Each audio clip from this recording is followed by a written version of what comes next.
Hello, everyone. It's a great pleasure to start this new podcast about the Exponential Blueprint. It is such a pleasure today to have with me JP Jenkins. So the title of this podcast is really Wealth Creation and Smart Finance Together. And I got a pleasure today of having with me Veronica Oswald from JP Jenkins. JP Jenkins is a leader in capital markets since 1991. And it is my pleasure to welcome you, Veronica. How are you today? Good morning, Matteo. Thank you very much for having me today. And thank you for the lovely introduction. Wonderful to be here. Nice sunny day in London, which is always a good start, especially for a Friday morning. So all good. No, thank you. Thank you, Veronica. Let me remind you about the Exponential Blueprint and about myself. I'm a CFO expert. Currently busy with mergers and acquisition activity. That's my main function at the moment in business. So I behave as an investor more than as a CFO. Remember, the Exponential Blueprint is trusted by 22,000 founders, investor, and C-suite executive. And now let's come straight to what we're going to discuss today. Lovely. So we're going to have a few points. First, we're going to talk about the origin and vision of JP Jenkins. Then we're going to look into what is the position in the market for a business in general and the valuation you should try and achieve. We're going to then talk about private listings. What's the difference between private listings and IPOs? Yes. Then investor ecosystem. So Veronica is going to tell us all about how the formula work. I would say magic formula. Then we're going to look at technology and liquidity in general. So these are subjects that are very, very fundamental for business in general. Then part 6, High Valuation Triangle alignment. So founder readiness and growth, success stories and case studies, and the future of private markets. Now, let me start immediately with you, Veronica. So tell us all about the origins and visions. Now, you've been around since 1991. So tell us about your story. Yes, and Matteo, we always have a little private joke in the office. I have to say, I haven't been with JP Jenkins since 1991. However, the company has a fantastic long-standing history. It has gone through several iterations, but really the original vision of JP Jenkins when it was set up in 1991 by John Jenkins was to fill a gap at the time in the market. At the early 90s, you only had the main market of the London Stock Exchange, and it was a very much a closed environment, and only certain companies of significant size were able to join the stock market. What John Jenkins spotted and was a big campaigner of was giving smaller growth businesses a chance to raise money and have some liquidity, whether it was for the original founders or getting some external liquidity for the company and setting out IPOs. And so a very long-standing history, really filling the gap in the market for smaller sized businesses. JP Jenkins has also become a market maker for a market called OFX. Some of you may remember that in the late 90s, OFX was significant. It has had hundreds of issuers on the venue. It was providing and trading. It was about £1 billion worth of liquidity that actually flown through the platform in the 90s. Then in 1995, we were also one of the founding members of the London Stock Exchange AIM market at the time. And a lot of issuers have migrated off the OFX market into the AIM market. Then the late 90s, the dot-com crash came through. Various changes and things have happened. The OFX has been sold, became the Plus market, then gone through several other iterations, ended up being the NEX market, which is now the Aquis market. So a very long-standing history. What I got involved with JP Jenkins about 7 years ago when me and my colleague Malcolm Byrne have spotted an opportunity that was really coming from the US, where you have a chance to invest into private companies that are pre-IPO, which are very exciting. What you currently see is companies are taking much longer to go to an IPO. I always say I very much debate whether an IPO is actually a true exit. But the trend is really continuing, and UK and Europe typically tends to follow the same path, where you have good access to capital for growth businesses. But what that means, existing shareholders in companies are being locked out. We knew of JP Jenkins. When we embarked on this journey, we were operating a fund that was investing into secondaries, and we thought, why is there no secondary market in UK? Surely we're going to be following the same path, and companies and shareholders that have invested into all these businesses will require liquidity at some point. We were noticing the trends of companies on AIM starting to leave because the cost of capital there is quite significant. The liquidity is often very limited, spreads very wide. So we thought, okay, well, how do we solve this problem? Do we create our own entity and start really operating as a kind of a broker dealer, very similar to the US style? Or do we adopt a similar style stock exchange approach like the London Stock Exchange, but really provide a match bargain facility? And the match bargain facility term seems to be quite historical. Let's call it that way.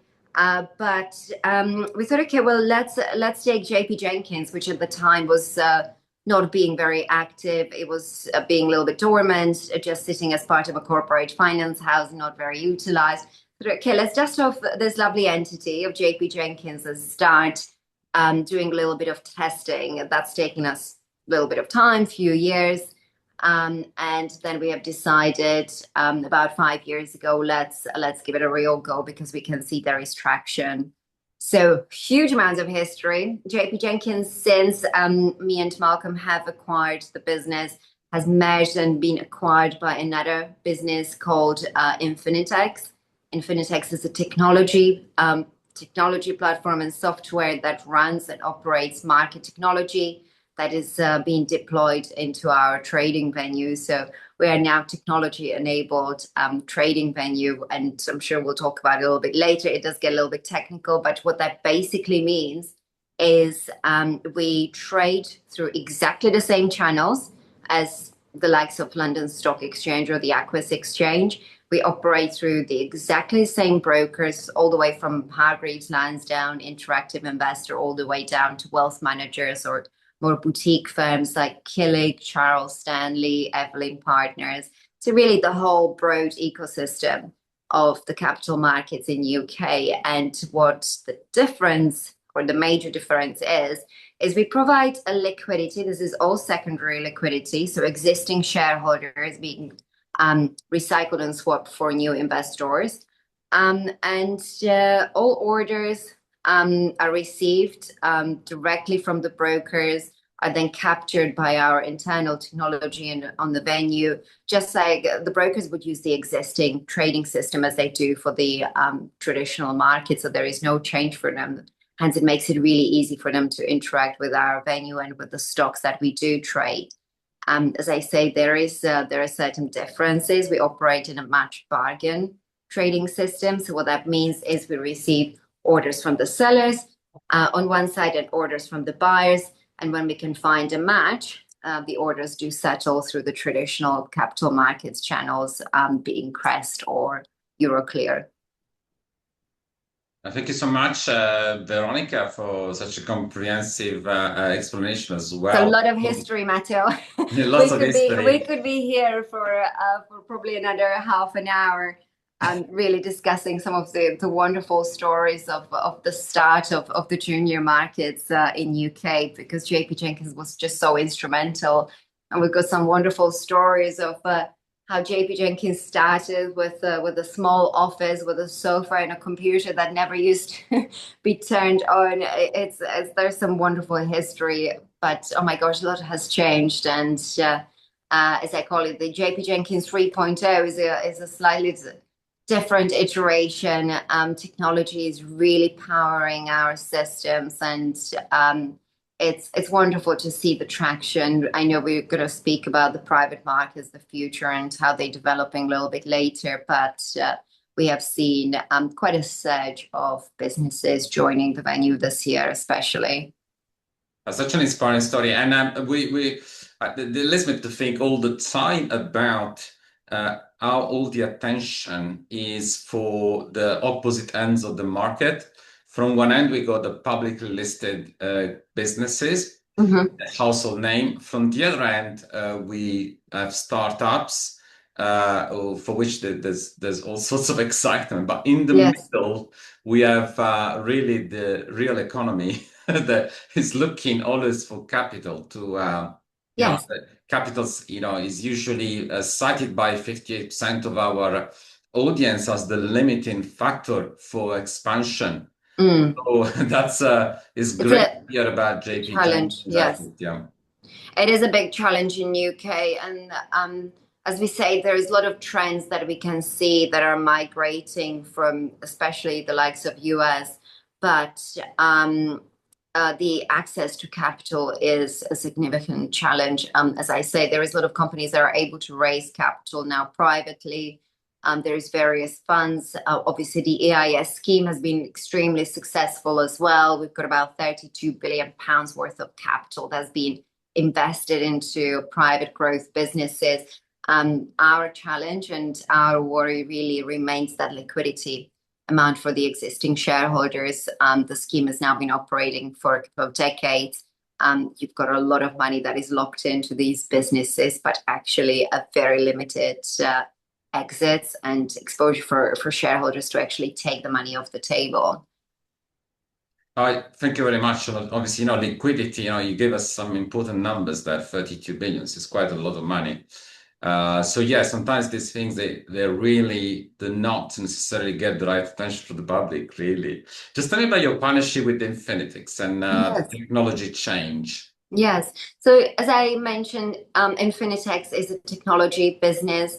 It was founded by my colleague Andrew Foster, who is South African by nature, but really his vision was very similar to ours. And when JP Jenkins and InfinitX met the very first time, we thought, our visions aligned so perfectly. What JP Jenkins had was a venue with a number of issuers or a number of clients on the board, but we had no technology. We were using the old-fashioned STX lines, which I mean, some of the brokers will probably still remember those, where you pick up the call from a broker, you make a note of an order, whether it was a buy and sell, and then try and find a match for it. This is a very old-fashioned way of operating, and it's totally unscalable. And we thought, okay, well, we now have 100% ownership of JP Jenkins. What is it that we need? The first thing we looked at, obviously, was an FCA regulation cover. Tick, we managed to get that done. The second part was technology partner. And we started to double a little bit on our own, found someone that was able to build a technology. It was very clunky. It was going direct to investors. And really, again, it's a very different approach if you're trying to scale up. So when we met with InfinitX and they've explained how their technology operates, the systems that they use, how brokers can seamlessly then connect to our venue and place these orders, but not only place them, but also manage them for their clients.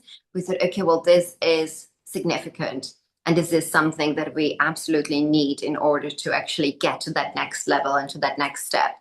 It took us probably about 4 weeks over the Christmas to agree a deal with InfinitX. It was a very easy yes from both sides. We have decided to join forces.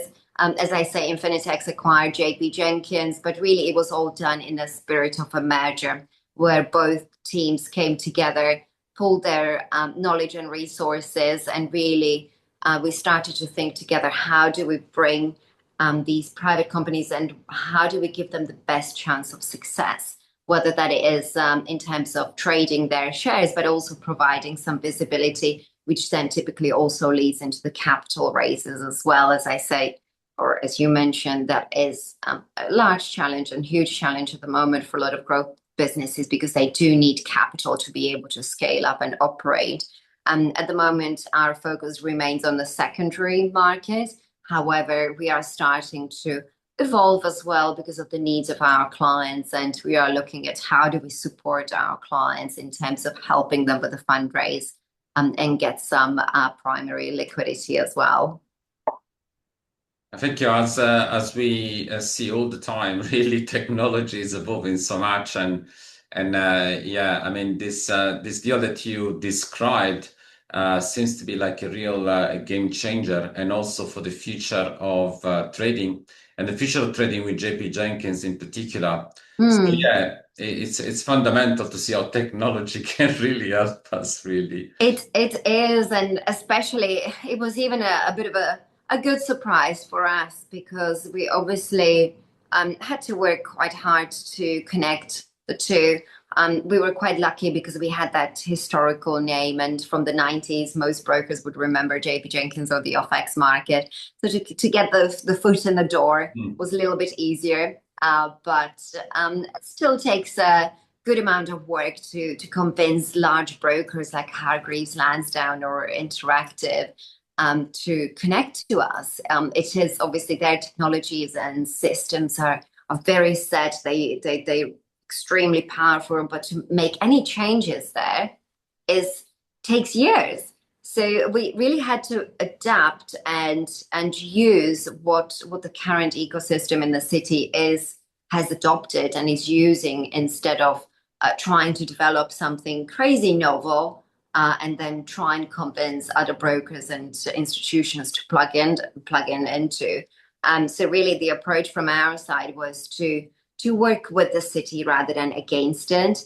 Really our aim and ambition is to revive and stimulate the capital markets in London and really give companies the best possible chance for success of growth and exit, whichever pathway they decide they would like to take, whether it's an M&A, which at the moment is the most likely type of an exit scenario, or an IPO. At the moment, we are not seeing a huge demand of IPOs. And again, one of the points which we're going to be coming back to later on in the discussion, but yes, the technology really was designed to operate within the existing ecosystems and really let the brokers to just simple plug and play, rather than trying to create something novel.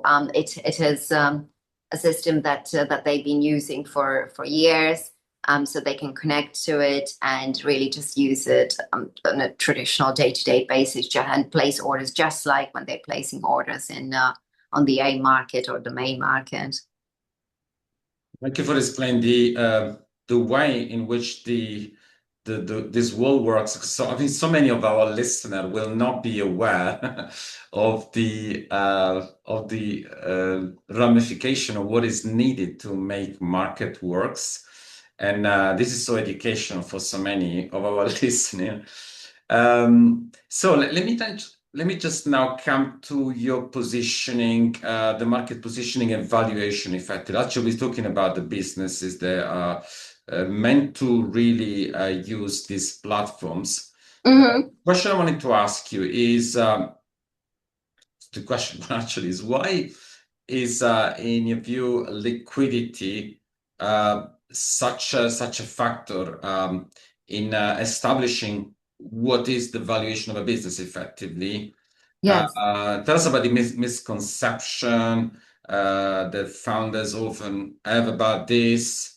Of course. And also, tell us about how do you help a company use liquidity events, not just for shareholders, but also public relations in general, attract new investor. Go ahead, yeah. Yes. And as we all know, founders always have a certain idea of how much their business is worth, and they tend to be quite relentless when it comes to raising capital. It is the companies and the founders, it is something that they have built from the ground up, and everybody's awfully proud. It's I feel JP Jenkins gives the founders a little bit of a safe environment where they can have their shares of the company admitted. We do not require any free flow. So really what the founders are able to do is trade their shares in a safe environment. But what that also provides them with is a little bit more of an oversight of what their existing shareholders are really either valuing or thinking of the company. Naturally, it is always a buyer's market. And when you have buyers coming in, um, you can either take that as the true valuation of the business, or you can reject those orders. So there is mechanisms that we have built in to our system to safeguard a share price for the founders. But what they can do is get a little bit of an outside view of how much the businesses are actually valued in other shareholders or institutional eyes as well, which is always very helpful. As I say, the founders do not lose control of the business. They don't have to have a certain amount of a free float and just start getting shareholders on the cap table that they would not be familiar with. We do operate in the crest, and there are certain reasons for that. Because we do want to have that widest possible distribution. Crest is something that is used in the public markets, and what that allows us to do is run a very safe settlement process. So when the transaction, or when there is a match between buyer and seller, the transaction is actually happening through those institutional channels, and we know it's a safe delivery, and the seller will get his or her cash, and the buyer will receive the shares in a space of 2 days, just like in a public market. But really, when it comes to that valuation, it is important for companies to have a little bit of a sensible view and really take advice and see what is happening in the market. We work very closely with several institutions as well, where we can have a little bit more of an independent overview. We also use third-party research and investor relation firms to help the companies to get extra visibility.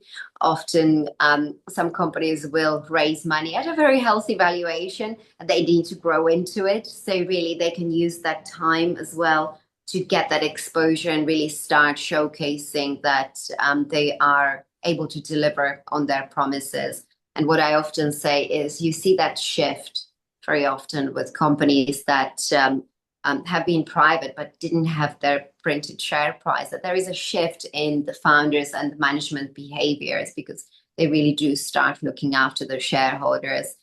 It's an easy way, or perhaps more cost-effective way of how they can deliver that, and shareholders can really truly feel as a valued and valued members of the business. It doesn't mean that they're all going to go and run out for the door and try and liquidate and sell all those shares. Very often founders come to us because they do want to start building that reputational visibility, start announcing their news into the traditional capital markets, outlets, fund managers, and institutions to get that visibility. So when it comes to their next fundraise, they will be well prepared, and there will be information in the public domain.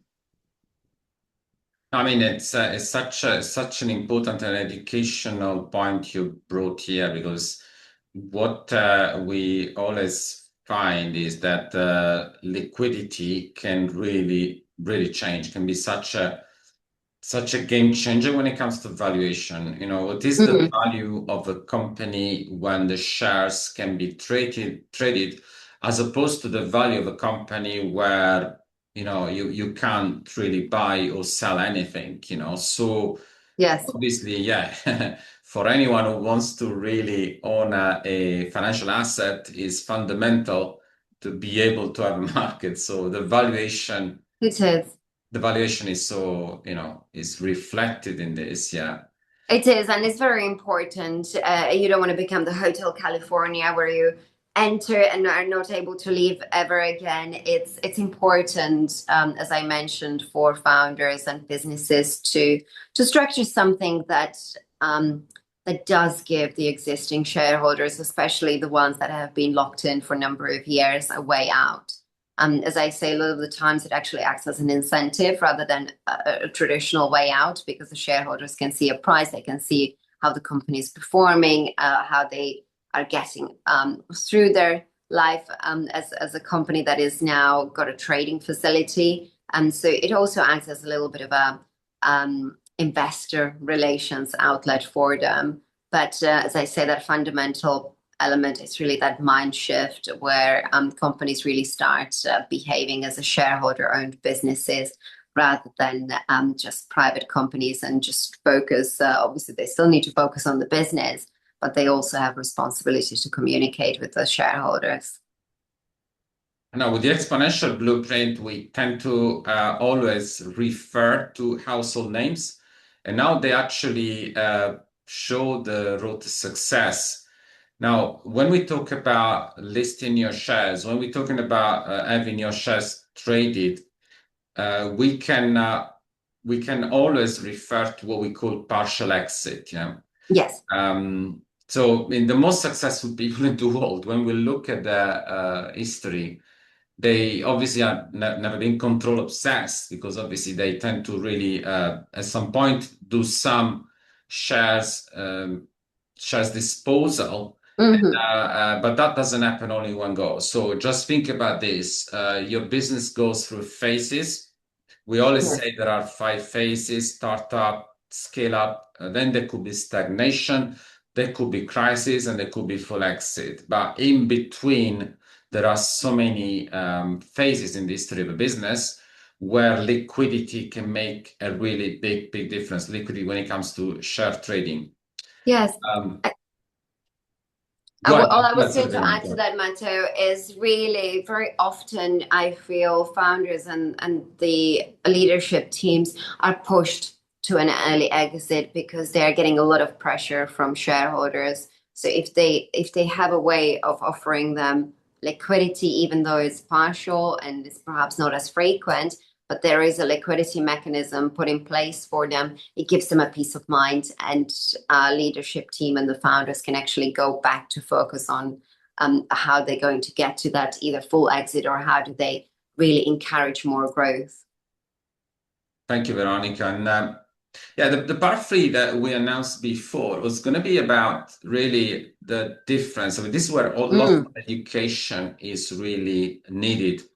It's about the difference between private listing and IPO, because what we tend to see is obviously people that tend to watch the news, the founders see the IPO, that's the ultimate milestone.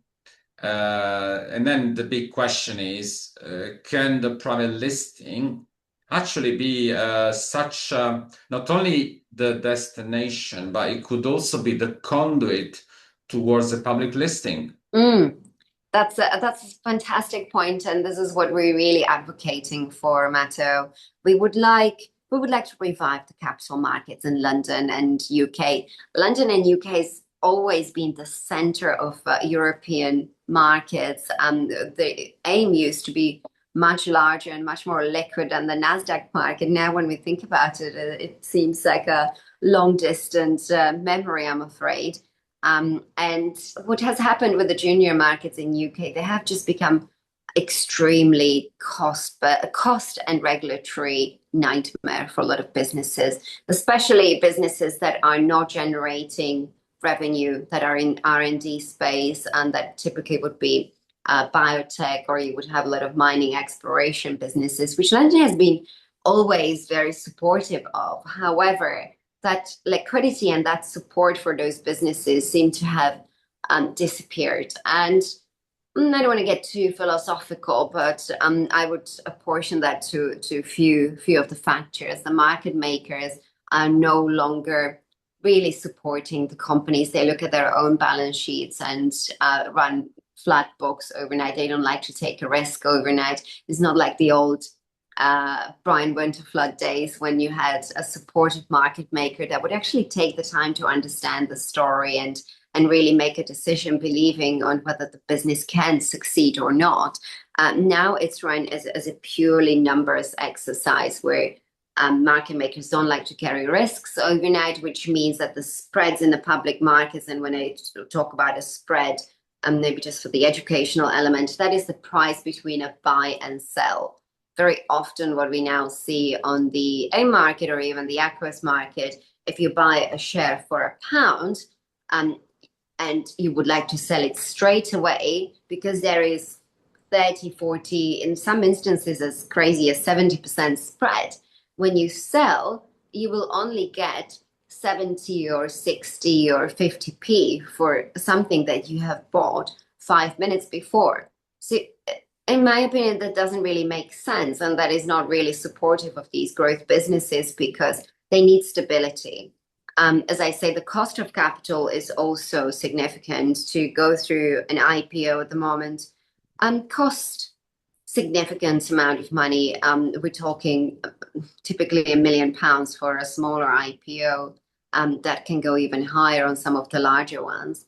So it is a significant capital that needs to be deployed, and the companies do need to raise as part of an IPO significant amount of money to be able to afford that. I would also like to point out to perhaps a lot of the founders, just because they are able to take a little bit of the money initially, it doesn't mean that as soon as the company is listed that they'll be able to sell. There is always lock-in periods, but not only that. All these news when founders or the executive team is selling is always announced. That typically sends out a red flag to a lot of the AI bots and people that are monitoring the news and how they typically affect the price, and that typically drops the price even further. That's why I always talk about IPOs, in my opinion, not a true exit. That really is the evolution of where the business should be going. Yes, they can get some capital, but they need to bear in mind that it's not them just exiting and going to enjoy some nice exotic drink in Bahamas. It is really an ongoing route where they do need to start focusing on the business, but also now really publicly delivering on promises which they have made, especially at a point of IPO. Yeah, it's all about the journey, as you said. The journey is about really going from a stage where you start a business, then you start to really have a market, you start to scale it. And when you scale it, it's when the journey starts. We often mention the high valuation triangle. So we look at the after the initial stage where you need to get your product accepted. That's where you really start a journey where you start to really attract the investor. You need to level up with the investor, of course. And you can only do that if you go through the second really angle of the high valuation triangle, which is succession planning, so building your management team, and then obviously establishing a team that can level up with the investor. And as we see with the most successful examples in the world, it's going from 100% to maybe initially 90, then 80, then 20, and then believe it or not, the most successful people in the world, they go 7, 8, 4% of the shares in the business. Yes, it's quite interesting. I think a lot of founders or management teams will also underestimate how much work it is to actually run a public company. The processes need to be absolutely super tight. The deliveries and the reporting is strict. And for anything that you get wrong, you're heavily penalized. I think maybe moving on to the second part, whether the admissions to a private trading or alternative trading venues versus IPOs, whether that is the route. The secondary venues obviously don't provide the primary capital. It is a mechanism for existing shareholders to get liquidity. But what we're seeing at the moment is, because of those challenges that I mentioned in the first point, a lot of companies do want to test the market. They want to understand how the markets work, and being admitted on a private trading venue gives you enough visibility to be able to start really moving towards those capital markets, or to an M&A type of a transaction where you have a displayed share price. So it's really that starting point. Starting point is probably already a few years. The company's already probably been in operation for a number of years, because they do need to be of certain size and maturity. But it is that next step of how the companies can get that visibility, but operate in a safer environment. where their share price is not really in hands of market makers or the traditional supply and demand mechanisms, but there is a way of safeguarding. And the other very interesting point about private listing, not only private listing can be a solution for, I would say, the 99+% of the businesses. It's estimated that the private markets, including really any other private entities like private equities and so on, is worth around $14 trillion. Oh, so, yes. It's so big. Not only that, but if you're looking for an IPO, eventually, a private listing could be a fantastic conduit because the visibility you give to the external world about the valuation, the better relationship you're going to have with banks, with your stakeholders, will really prepare you so much better and with a much lower sort of cost and burden on your business than an IPO. Yeah, 100%, Matteo. That is, I so strongly agree in here because, as I say, it really is about showcasing yourself in the best possible way to institutions, fund managers. Remember, your shares are now already operating in a system that is already being used by the public exchanges, which also means that institutions are able to hold the positions because they're able to track them, monitor them, and price them efficiently.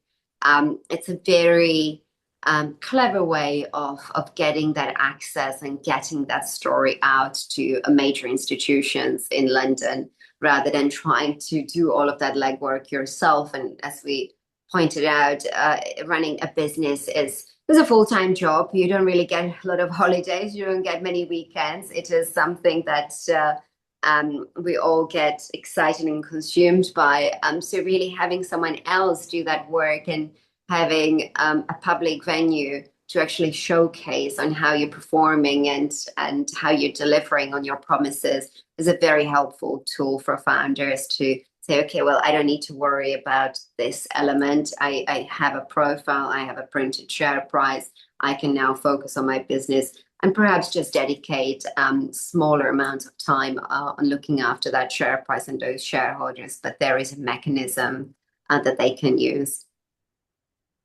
So the big message for founders is the following, really. Founders, capital markets may be much, much closer than you imagined. And not only they're much closer than you think, but you could also start thinking and planning about the various ways in which you can also really provide incentive, very important incentive to management, to employees, because that's really a fantastic opportunity you have. It is, Matteo. Very often we see a lot of startups and scale-ups issuing stock to their employees as an incentive schemes.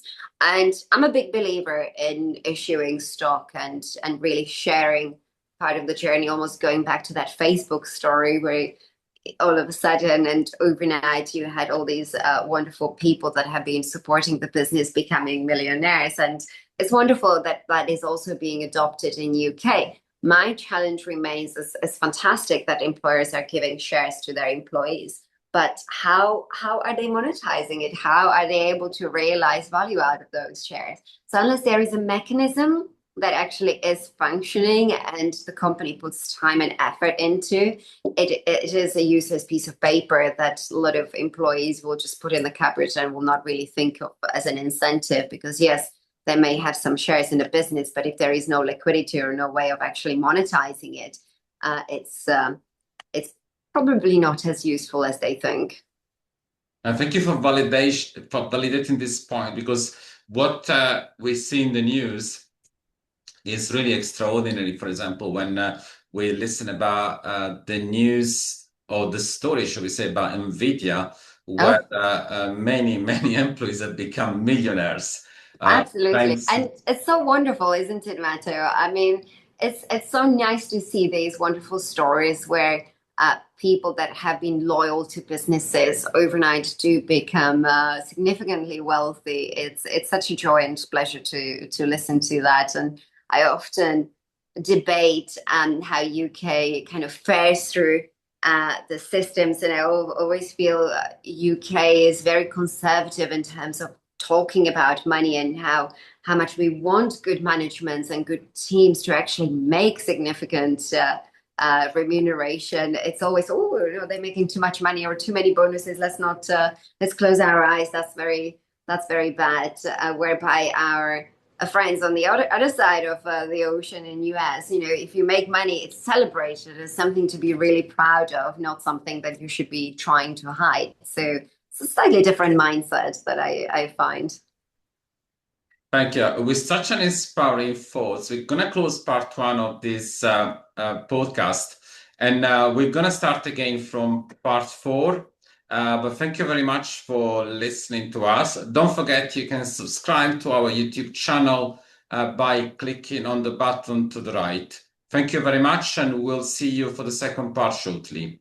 Thank you, Matteo. Thank you for having me. See you soon.